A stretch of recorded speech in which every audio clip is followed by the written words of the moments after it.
போறம்போ புறாக்களின் உடம்புக்குள்ளேயே இருக்கும் அசத்தல் ஜிபிஎஸ் ரகசியத்தை பற்றி பார்க்கலாமா வாங்க. நூற்றுக்கணக்கான மைல் தூரம் பறந்தாலும் புறாக்கள் எப்படி கரெக்டாக வழி தவறாமல் வீடு திரும்புகின்றன.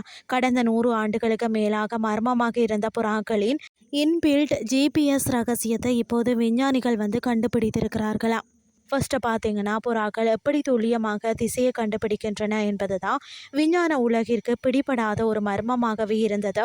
தற்போது ஜெர்மனி நாட்டு ஆராய்ச்சியாளர்கள் விடைய கண்டுபிடித்திருக்கிறார்களாம். புறாக்களின் இந்த திசை காட்டும் கருவி அவற்றின் கண்ணிலேயோ அல்லது மூக்கிலேயோ இல்லையா, அது அவற்றின் உடலுக்குள்ள மறைந்திருக்கும் வேறு ஒரு உறுப்பில் மிக ரகசியமாக செயல்படுகிறதா.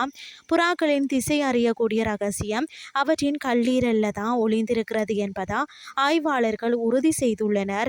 கல்லீரல் தான் அவற்றுக்கு ஒரு வலுவான காந்த சமிஞ்ஞையை வழங்கி சரியான திசையை காட்டுகிறதா.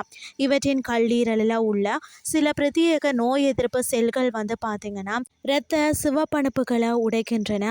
இதன் மூலம் கிடைக்கும் இரும்பு சத்தை அந்த செல்கள் தங்களுக்குள்ளேயே பத்திரமாக சேமித்து வைத்துக் கொள்கிறது. இந்த இரும்பு சத்து நிறைய செல்கள் கல்லீரலில் உள்ள நரம்பு பட்டைகளுக்கு மிக அருகில் அமைந்துள்ளன.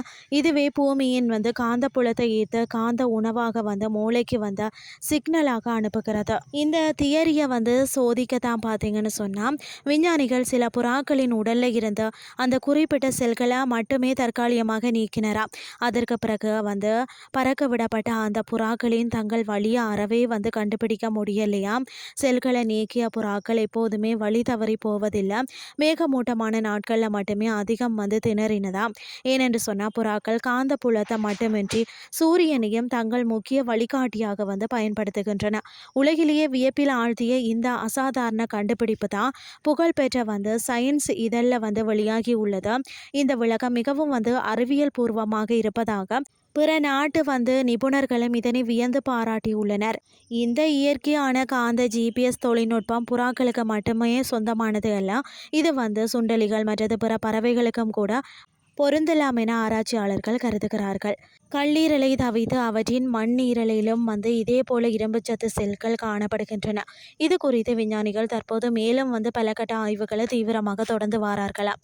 இன்றைய கிறிஸ்டி உங்களுக்கு பிரயோசனமாக அமைஞ்சிருக்கும்னு சொல்லி நானும் நம்புகிறேன்.